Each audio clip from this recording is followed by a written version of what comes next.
So I didn't know exactly what to do with this video. So I thought, why not just just put this video up. I'm doing makeup. Actually, I wanted to do like an Instagram trend where one part of my eyes, I'm sorry, half of my face was just makeup. I do like if I was to go out and I want to just cover up some flaws, some dark under eyes, and just feel like I have something on.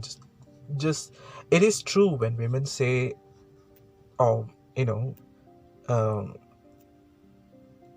women say that makeup kind of gives them a boost of confidence when they walk out, just so they can, have something to encourage them to take on the day and feel good about themselves. And that power is it's really kind of important sometimes, because that could be the difference between how your day goes, if it goes successfully, or if you have some bad experiences that kind of dampens your entire day. So I think that's important. And I kind of understand whenever I put on makeup, just for fun, or if I'm really going out somewhere and I put on a little bit of makeup, I know that I feel a little bit more confident doing anything. I feel a little bit more put together. Even if your life is falling apart, you feel a little bit more put together. So on one side of my face is the type of makeup I usually do. If I want to feel like I've put some effort, it's not every day I go out wearing makeup. So once in a while, when I get the chance to, like perhaps if I'm going to I don't know, like a theater performance, or something like a special occasion, then I tend to put on a little bit of makeup just to feel confident and good, just to feel a little bit put together. So that was one half of my face, which you're probably seeing me doing right now. And on the other half of my face, I wanted to just show a difference between how it looks like when I just do my makeup, like just invisible makeup, versus how the makeup looks like when you've gone full on, like Instagram trend with the liner, the dramatic eye, the liner, the thick brows, the contour highlight, and all that. But after I filmed the video, I hardly could hear what I was saying. I spoke so softly, so I thought, let's have a different idea for this video. So you might actually have seen shots of these videos in some of my 1-minute reviews, and this is just the rest of the footage I have. This is the entire footage.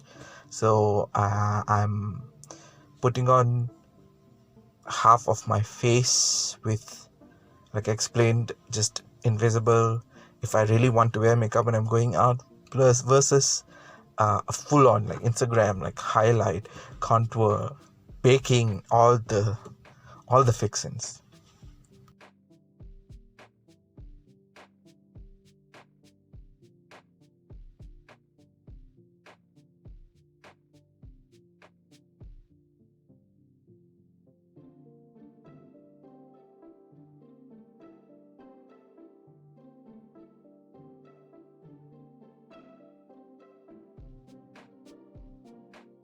So I was thinking, what else could I do to just make this video a little bit more interesting.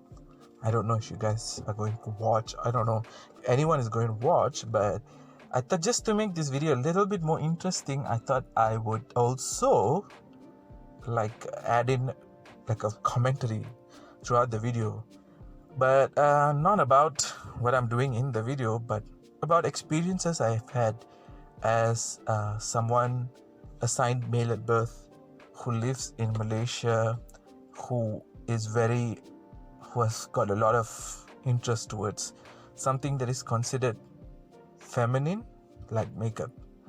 I am your typical Malaysian Indian boy, except for the fact that I am a plus size person. I'm if the term is not considered derogatory, just a physical description, I would say I'm a fat person. I'm not ashamed of calling myself a fat person. Of course, I don't consider myself an unhealthy person, but sure, I could make improvements to my lifestyle to make it better. I digress. So when I go out in public, what most people see is a big plus size fat Indian guy. And in Malaysia, there are a lot of stereotypes attached to being an Indian man. The other thing about being who I am in Malaysia is also the fact that I'm of a darker skin tone. I'm not a dark person. I'm not Lupita Nyong'o, or I'm not that deep. But in Malaysia, in the drugstores, there are only 3 foundation lines that have a shade dark enough for me to use. 3 out of all the foundation lines that there are in local drugstores. So far, the ones that I've seen, there are only 3 foundation lines, and these and out of the 3 foundation lines, only 2 makeup brands. No, sorry, 3. Sorry, 3 makeup brands from each of them have a foundation line that's deep enough for my skin tone. And so you can imagine, and I'm not that dark. I really am not that dark. Not by any means. I am a deep tanned person at best. So that's another thing to consider when people look at me initially. On top of being a plus size person, a fat person, I'm also dark skinned.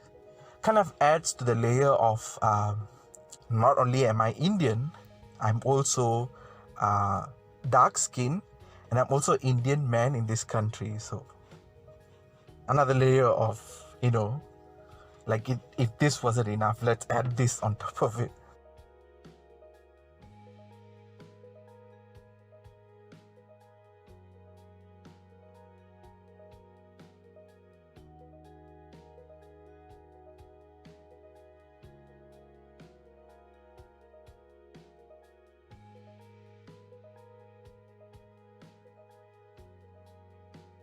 There is a very negative stereotype and a very negative connotation to being an Indian man in Malaysia.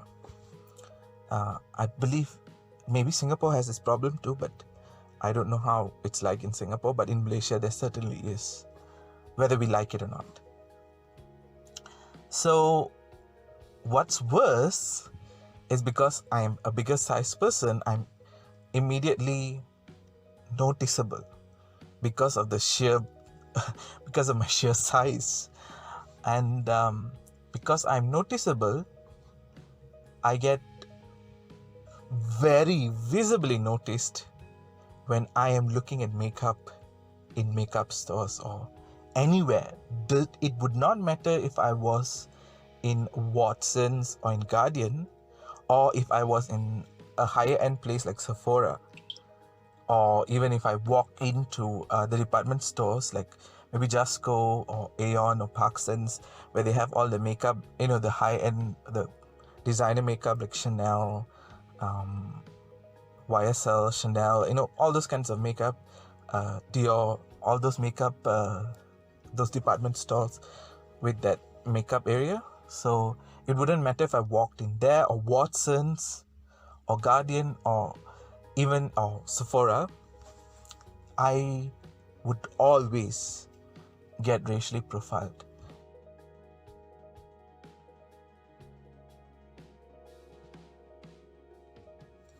If you're someone who has walked into, like, let's say, a Sephora in Malaysia, you will notice men dressed in white shirts and a white shirt and black pants, and they typically look very presentable. They look like someone who could actually help you pick out makeup there.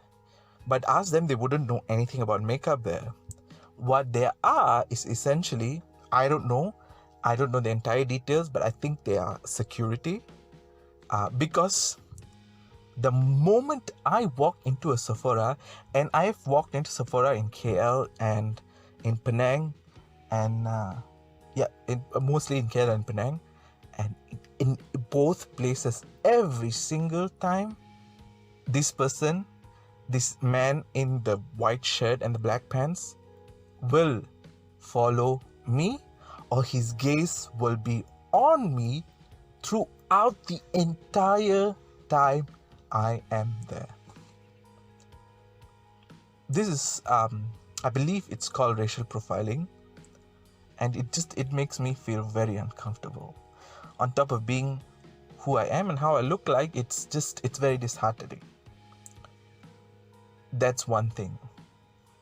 The other thing is, let's first talk about the drugstores, Watsons and Guardian, because I feel like those places, it's a little bit more, it's a little less of a blow to me if it happens there, because I feel like a lot of people will be a little bit more intimidated to walk into Sephora, especially if they don't know anything about makeup. So let's talk about my experiences at Watsons. So I have like a couple of stories, but one time when I walked into Watsons and I was looking at the makeup, and I was like the only person in the store at the makeup aisle because it was an odd hour day, and I was just simply there because I had something else to do. And so I walked into this Watsons and I was just looking at the makeup. I'm one of those people who would, every time I'm in a shopping complex and there's a Watsons, I would walk in and just look at the makeup because it brings me so much joy. And sometimes, there will be some item of makeup that is like 70% discounted. And so sometimes I pick them up. Like there was once Essence was selling their concealers for about 1 ringgit 80 cents. And I was like, what's happening? And then when I picked it up and scanned it, indeed it was 1 ringgit 80 cents. So I bought 2 of those, and I have used it a couple of times on my friends, and it's pretty okay. It's just that concealer is no more in production. But anyway, that's what I tend to do. I sometimes walk into Watsons and Guardian and I look at the makeup and I'm like, oh, there's this discount, 70% discount. Oh, let me grab that. Or there's sometimes 50% discounts on things that I usually buy, like makeup removers or, brow pencils. It's like this off-season rare find. You guys, if you're interested in makeup, you should do that. It's very easy to find. Every now and then there will be 1 or 2 items that at very discounted prices. So there was this one time I was in there and I was just looking, and this sales assistant was there, and immediately the first question, as I get in many, many occasions, I've lost count how many times I've asked this question, and they'll come right up to you and they ask you, may I help you? But it's not a polite may I help you, it's a very condescending may I help you. So may I help you? Like, I don't know what I'm doing. No, wait, I know what I'm doing there, but she doesn't understand why someone who looks like me is looking at or for makeup. So in this very condescending tone, she asked me, I was like, no, I'm just looking around. And I'm always polite usually. I usually just say I'm looking around and I'll go about my business. But this lady insisted on just standing and keeping an eye on me. And suddenly she had to do something, and she called her colleague over to her place, and she had to do something, and she left and she walked away briefly.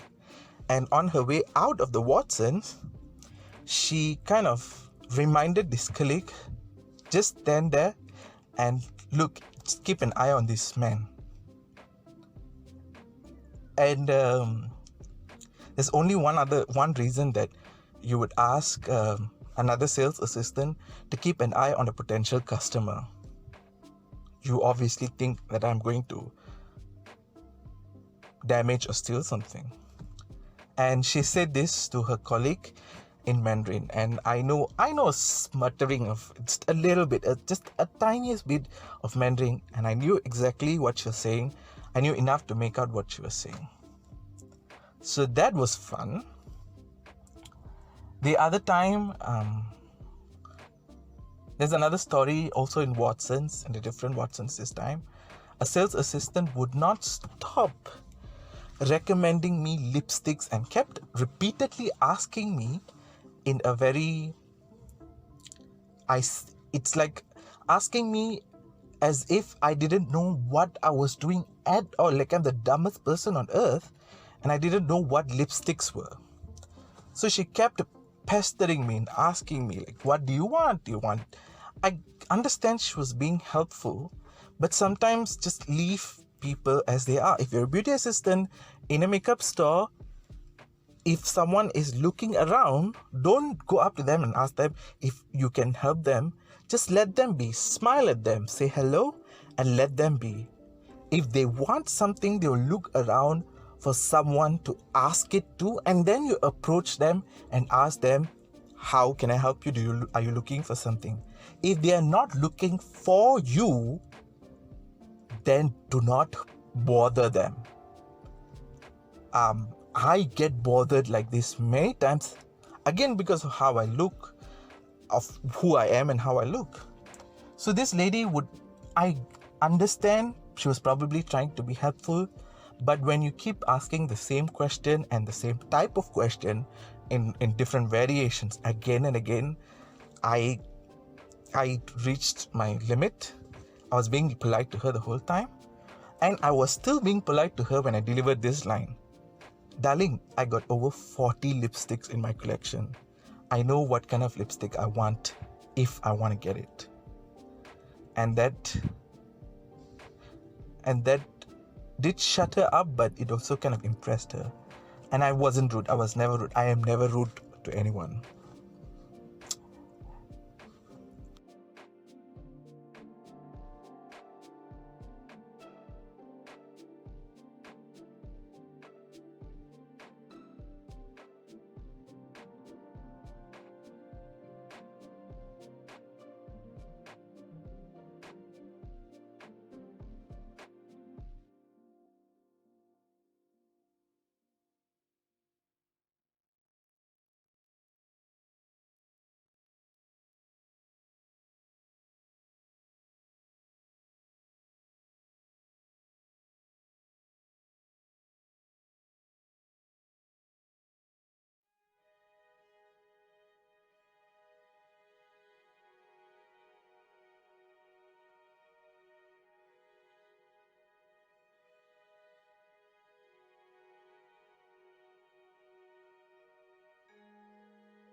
Leave a person alone when they're looking at makeup in a store. It doesn't matter what kind of person, how they look like, or what they're wearing.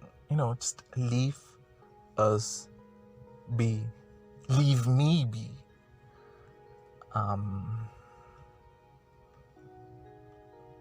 Sephora is a place I don't walk into as much anymore. I used to last time, when pre-COVID, but right now it's kind of unnecessary walking to Sephora because you can't swatch anything, you can't touch and play with anything as much as you used to be able to. But even before, when I used to walk into Sephora, I would rather have a friend with me, a girl with me, a girlfriend with me, not girlfriend, girlfriend, nah.